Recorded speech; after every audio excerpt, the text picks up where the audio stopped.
Olá pessoal, tudo bem? Nesse vídeo, nós iremos definir uma classe utilizando a linguagem de programação Python.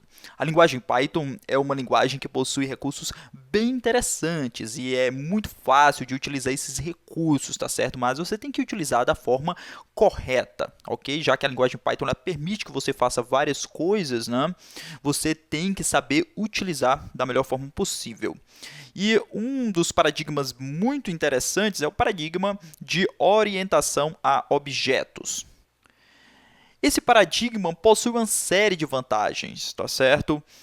Tais como reutilização de código, tem o encapsulamento, tem vários conceitos, herança, múltipla herança, polimorfismo, etc. Eu não vou discutir aqui porque essa aula é pontual para quem quiser aprender a definir uma classe em Python, tá certo? Uma classe ela funciona como molde, ou seja, um modelo. Eu tenho um modelo ali, por exemplo, de pessoa, ou um time de futebol, ou um animal, e a partir dessa classe eu posso ter instâncias da classe, eu posso ter objetos, ok?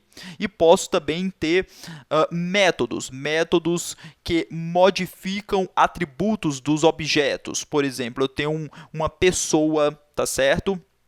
E eu tenho o nome dessa pessoa, eu posso modificar o nome dessa pessoa, posso modificar o CPF dessa pessoa. Então, vamos definir o nosso molde aqui, o nosso modelo, a nossa classe. Como definir uma classe utilizando a palavrinha reservada class do Python, tá certo? Então, eu coloco o nome da minha classe de acordo com o guia de estilo do Python, né, o PEP8. Nós colocamos aqui a primeira letra com maiúsculas, tá certo? Se for nome composto, por exemplo...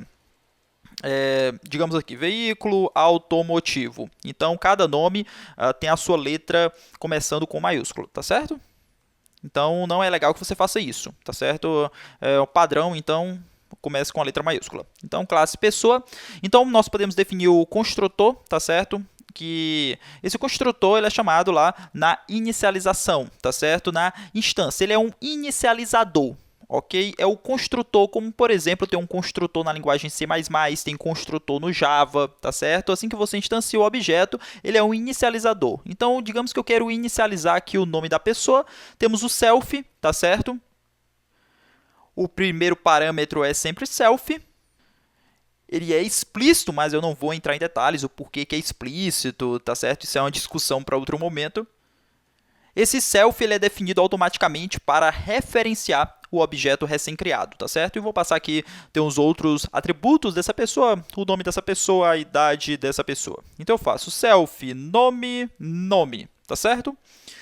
E self, idade, idade. Então o init aí é o construtor, é o inicializador, tá certo? E veja só, eu defini a minha classe, já tenho a minha classe, tá certo? Posso ter métodos aí, tá certo?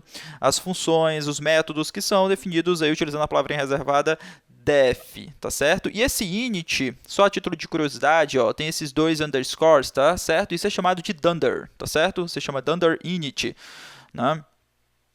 E como instanciar objetos, tá certo? Como ter objetos dessa classe? Por exemplo, eu posso ter P1, ok? E se eu fizer só isso daqui, o que é que ele vai dizer? É um traceback, dizendo que espera que eu passe alguma coisa, né? Eu passe o nome, passe a idade. Então, veja só, P1, pessoa, vou passar aqui Marcos, tá certo? E a minha idade 28, tá certo? E eu posso acessar esses atributos como P1, ponto nome, veja só, Marcos P1 ponto idade, ok? Orientação a objetos é um assunto muito vasto, ok? E em breve nós iremos lançar no Tech Cursos, no techcursos.com, um curso aí de programação orientada a objetos com Python, que tem muito assunto mesmo. Esse daqui é só um exemplo bem simples de definição de uma classe. Eu expliquei o construtor, o init, tá certo? Como instanciar um objeto, posso instanciar aqui outro objeto. Então tem bastante coisa em orientação a objetos, tá certo? Então é isso, espero que tenham gostado e até a próxima aula.